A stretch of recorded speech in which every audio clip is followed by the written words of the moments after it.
예, 이번 시간에는 전라남도 조선시대 불교에 대해서 살펴보도록 하겠습니다. 조선시대에는 조선 전기와 후기로 나눌 수 있는데요. 조선 전기에는 국가의 불교 정책에 대해서 살펴보고 조선 후기에는 전남의 불교에 대해서 살펴보도록 하겠습니다.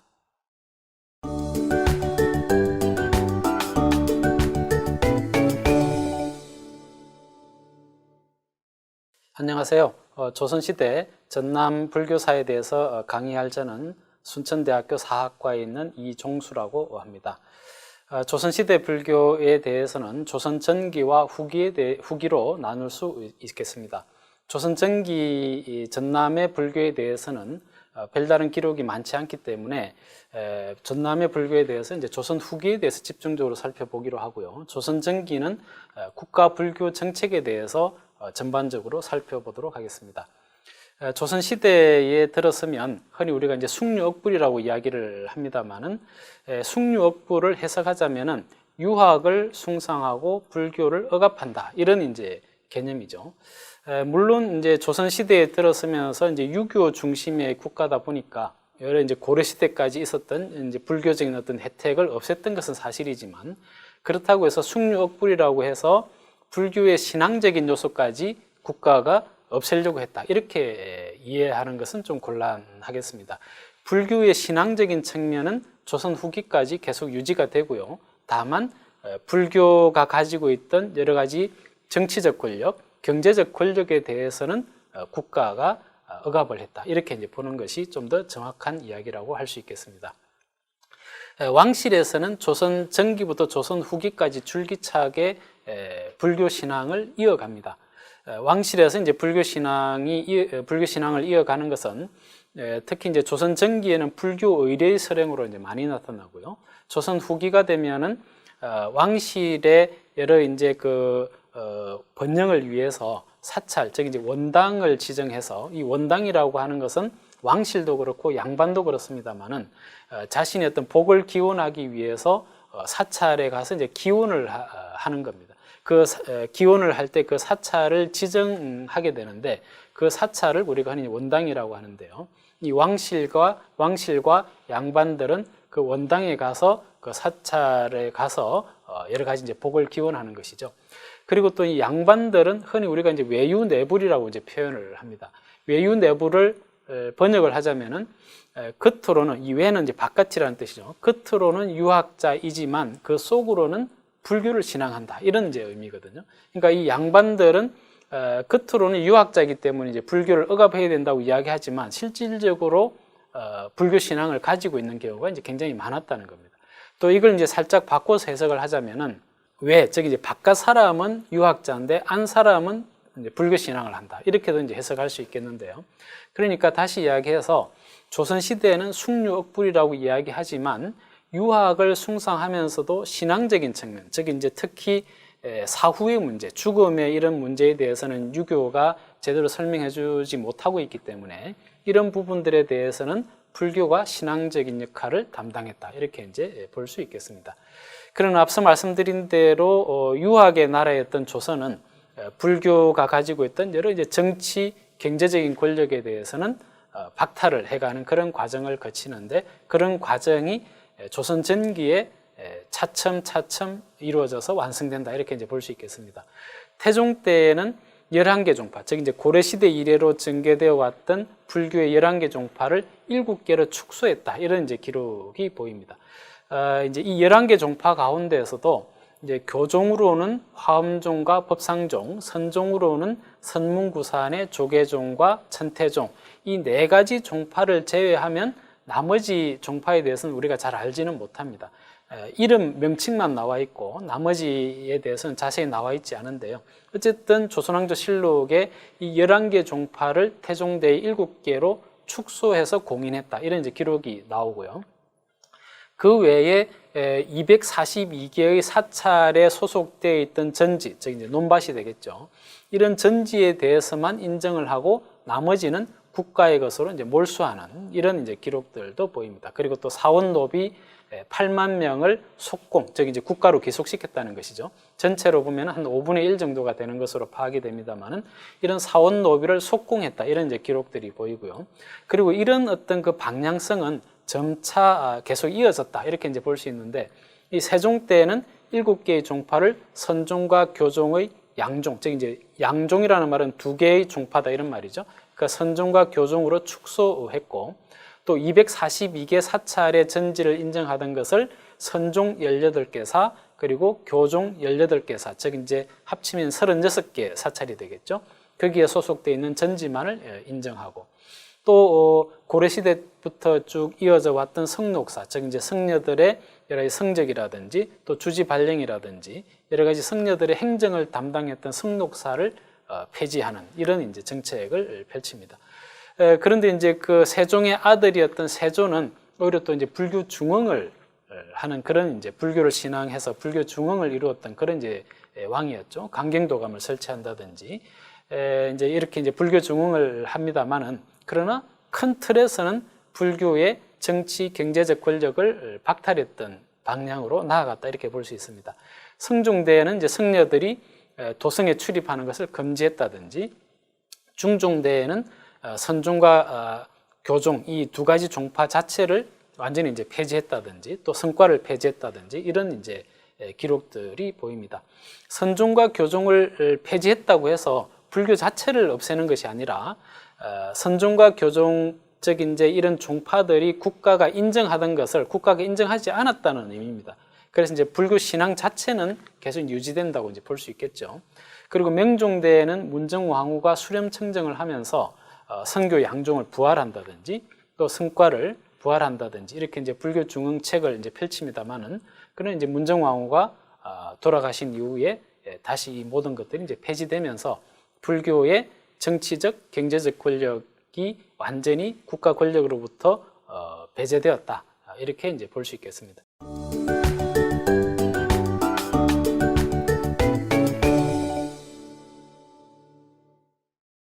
그렇게 이제 불교가 점차 국가 권력으로부터 이제 탈각되어 가던 그런 시기에 임진왜란이 일어납니다. 임진왜란이 일어났을 때 아시다시피 의성병이 전국적으로 한 4-5천 명 정도가 이 전쟁에 이제 참여를 하게 되죠. 당시 임진왜란 당시에 우리나라 관군이 초기에 대략 한 5만 명 정도의 관군이 있었습니다. 그 중에 한 10분의 1 정도의 그 병사가 바로 의성병이었다라고 하는 것은 굉장히 의미 있는 것이죠. 특히 조선 전기까지 유학자들이 불교를 비판할 때 가장 많이 내세웠던 것은 무부무군, 즉 이제 아버지도 없고 임금도 없고 이렇게 이제 그 불교는 출가를 해버리기 때문에 그런 무부무군의 종교다라고 하는 점이 이제 불교를 비판했던 가장 큰 이유 중에 하나였는데, 근데 막상 전쟁이 터지니까 승려들이 그야말로 칼을 들고 국가 또는 임금을 지키기 위해서 전쟁에 이제 참여했다라고 하는 것은 당시 유학자들에게 굉장히 이제 불교에 대해서 새롭게 인식할 수 있는 그런 이제 기회를 제공했다 이렇게 이제 볼 수 있겠습니다.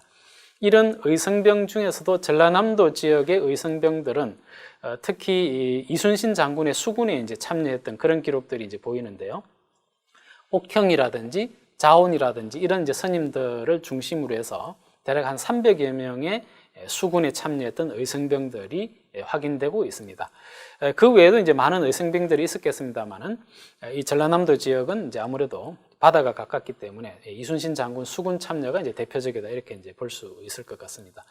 그리고 나서 이제 또 나중에 병자호란이 발생을 하게 되는데 이 병자호란에서도 백암각성이라고 하는 스님이 임진왜란 이후에 남한산성을 축조하게 되는데요. 임진왜란 이후에 나중에 이제 인조대에 남한산성을 이제 축조하게 되는데 이 남한산성을 축조할 때 백암각성 스님이라고 하는 분이 남한산성 축조의 최고 책임자였습니다. 이 백암각성 스님이 이제 지리산 화엄사에 계셨던 그런 스님인데 이 백암각성 스님은 당시 임진왜란이 일어났을 때도 의성병으로 참여했던 분이에요. 젊은 시절에 의성병으로 참여했다가 나중에 남한산성 축조의 책임자로 있다가 그리고 이제 화엄사를 중건을 하게 되는데 바로 그 시점에 병자호란이 터졌고 그때 이 전라남도 지역의 여러 성녀들 한 3,000명을 조직해가지고 남한산성으로 이제 진격을 합니다. 그런데 이제 불행하게도 남한산성에 도착하기 전에 인조가 그 항복을 함으로 해서 다시 되돌아오는 그런 이제 인연이 있습니다. 이런 어떤 과정을 통해서 이 전라남도 지역의 의성병들이 활약을 했다라고 이제 볼 수 있고요.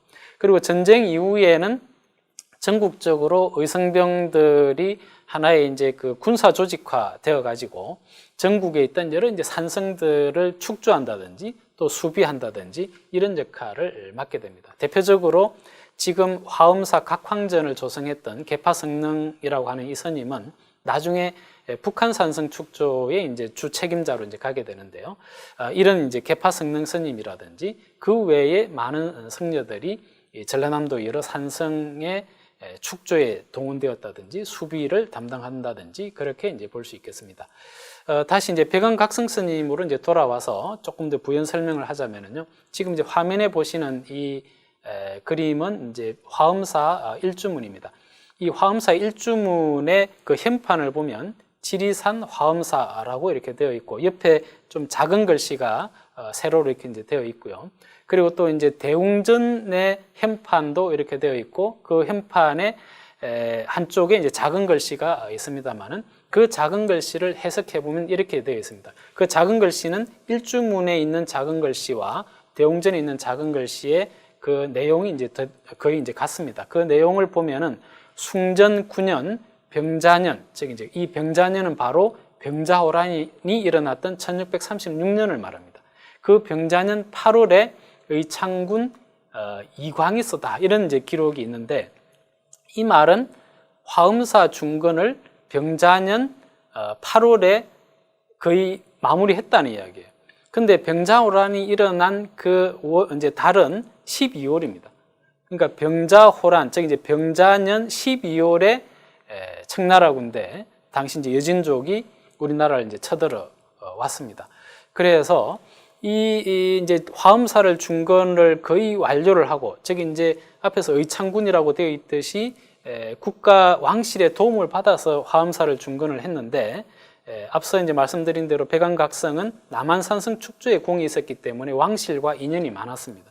그래서 이제 그 인연으로 화엄사를 다 중건을 하고 있었는데 병자호란이 터지니까 이 지역의 화엄사를 중심으로 해서 많은 이제 한 3,000명 정도의 성녀들을 모아서 진격을 했던 것이죠.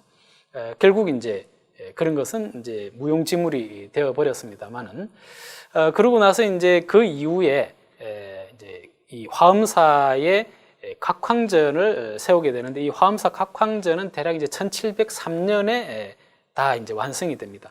근데 이 각황전이 있던 자리는 원래 장육전이 있던 자리입니다. 이 장육전은 신라 말에 창건이 이제 건축이 되었던 그런 건물인데요. 임진왜란 때 일본군에 의해서 불타서 무너졌던 그런 이제 건물이에요. 그 건물 자리에 각황전을 세웠던 스님이 이 계파성능이라고 하는 스님인데, 이 계파성능 스님은 각황전도 이렇게 이제 건립을 했고, 나중에 지금의 통도사에 있는 그 세존의 부처님의 진신살이라고 이야기하는 그 건물도 이제 이 계파성능 스님이 세웁니다만은, 이 계파성능 스님이 나중에 조정에 불려가서 북한산성 축조에 동원이 됩니다.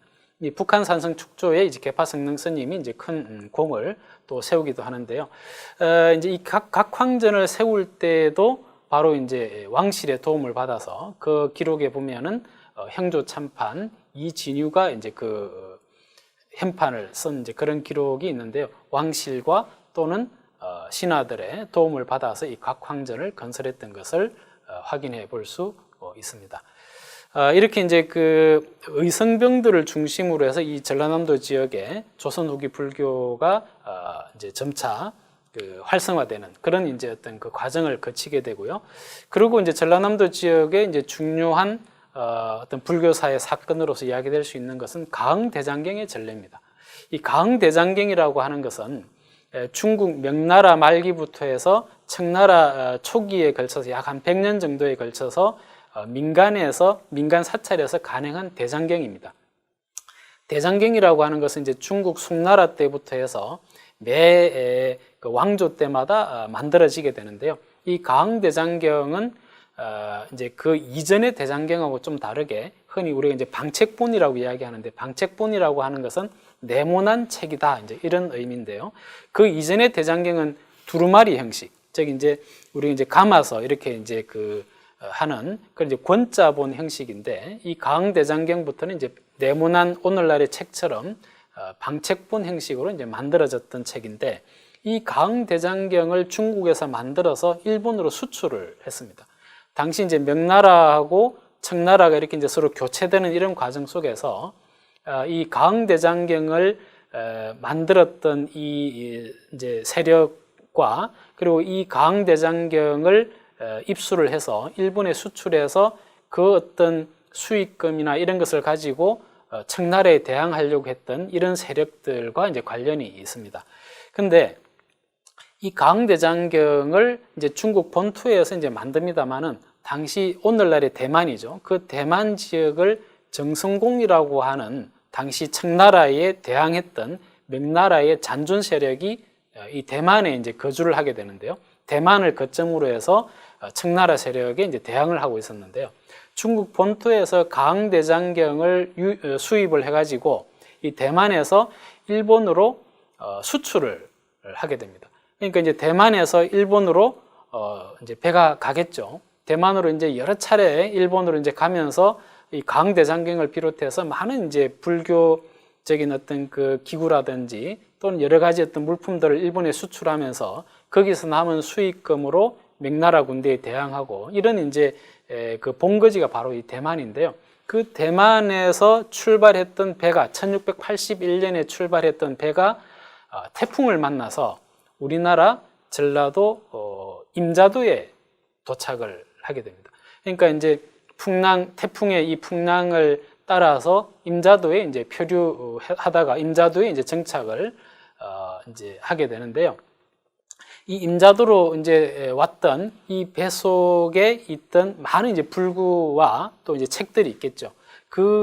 이 책들이 배가 이제 난파되면서 이제 바다로 떨어지게 되는데, 근데 이제 이 책은 목함에 쌓여 있기 때문에 바다로 떨어지더라도 물에 깔아앉는 것이 아니라 이 목함이 점차 이제 물에 떠다니다가 이제 그 해안가로 밀려오겠죠. 그리고 이제 일부는 배에 이제 남아 있었을 겁니다. 그래서 그 일부 남아있던, 배 속에 남아있던 것들은 왕실로 당시 이제 이 임자도를 관할하던 나주관하에서 그걸 수습해서 왕실로 보내게 되고, 그 외에 바닷가에 떠다니다가 해안가로 밀려왔던 목함에 있던 이런 그 여러 가지 물품들, 특히 이제 그 중에서도 이거는 바로 이제 가흥대장경인데요. 이 가흥대장경은 인근에 있던 성녀들이 이제 수습을 해서 이것을 다시 이제 수집을 하게 됩니다. 이때의 표류선과 관련해서 이제 조선왕조실록, 즉 이제 숙종실록에 보면 이렇게 이제 나와 있습니다. 표류선에는 불경이 있었는데 표지가 아주 새 것이었고 불기 등의 물건은 좋은 솜씨로 만들어진 것이었다.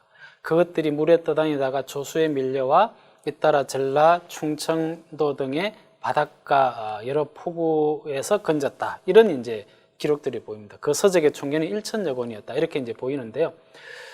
이제 이런 그 실록의 이제 기록 속에 또 보면은 임금이 이제 당시 숙종이죠. 숙종이 오래도록 그 책을 이제 보다가 내려주지 않으므로 이제 민정중이라든지 이런 이제 대신들이 임금을 찾아가서 이제 이단, 즉 이제 불교의 서책을 오래도록 이제 임금이 보는 것은 적당하지 못하다, 이렇게 이제 건의를 하게 되고, 그래서 임금이 남한산성 사찰에 내려보냈다, 이런 이제 기록도 보이고 있습니다. 남한산성으로 갔던 당시에 그 가흥대장경 불서들이 어떻게 되었는지는 이제 알려져 있지는 않습니다만은 19세기에 남한산성에 있는 사찰들이 다 이제 불에 탔다는 기록이 있기 때문에 아마도 그때 다 불에 타지 않았을까, 그렇게 이제 추정을 하고 있습니다.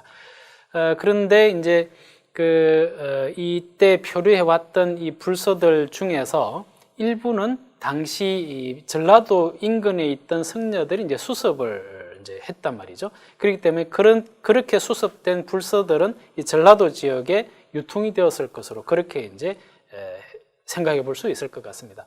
1694년 담양 용웅사에서 간행된 선운제전집 도서의 그 발문에도 이제 그런 기록이 있습니다. 신유년에 정체를 알 수 없는 어떤 상선이 표류해서 이제 파괴되고 이렇게 했는데 거기에서 이제 불서들을 많이 해안가에서 건져냈다 이런 이제 기록들이 있단 말이죠. 이런 기록들을 통해서 봤을 때 이제 종합적으로 이제 보자면은 1681년 6월 5일에 태풍이 불었고요. 그리고 이제 전국적으로 당시에 막대한 피해가 있었는데 임자두에 표류선이 이제 왔고 나주 관하에서 일부 표류선에 있던 불서들을 전국에 이제 왕실에 이제 보냈지만 그 외에 불서들은 인근의 승려들이 수습했다 이렇게 이제 볼 수 있습니다. 당시 이제 그 가항대장경을 수습해서 모았던 대표적인 스님이 이제 백암승총이라고 하는 스님인데요. 이 백암승총 스님이 그 가항대장경 중에 일부를 복각을 하게 됩니다. 그 복각한 책이 바로 지금 화면에서 보시는 이 책입니다. 이게 이제 이 화면에서 보시는 이러한 책을 가항대장경을 그대로 이제 복각해서 현재까지 전하고 있습니다.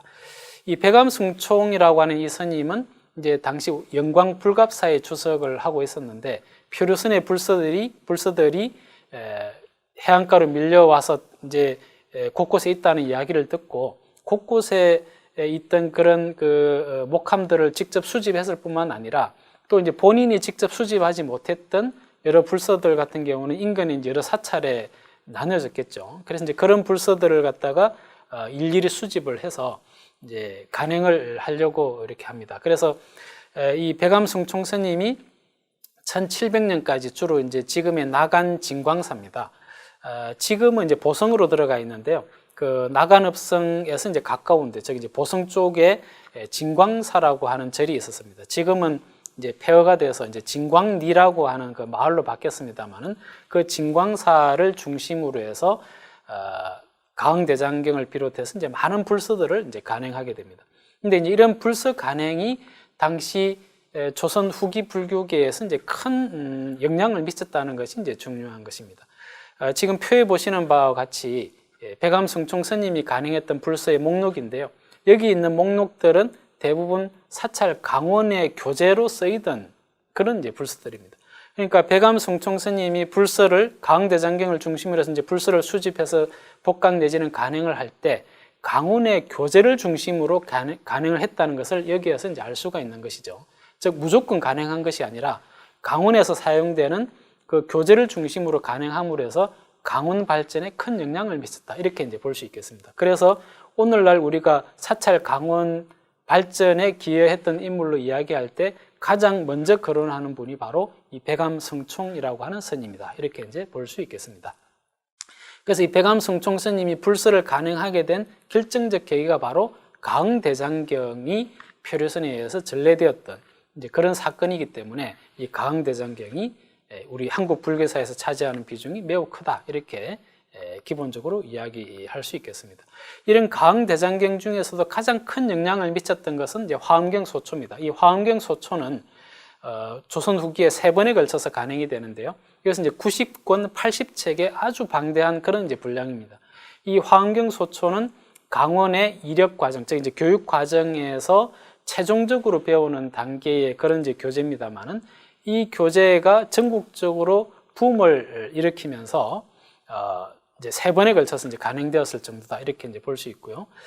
참고적으로 당시 이제 강원은 크게 이제 삼익과, 사직과, 사격과, 대격과로 이렇게 이제 이루어지는데 대략 한 10년 이상 걸리는 그런 과정을 거쳐서 사찰에서 강원에서 스님들이 공부를 했습니다. 그 중에서도 금방 말씀드린 이 화엄경소초가 크게 유행하면서 전국적으로 대유행을 하게 되는데 그 중에서도 이 전라도 지역에서 특히 1000명이 넘는 성녀 내지는 신도들이 모이는 큰 화엄대회가 여러 차례 있었습니다.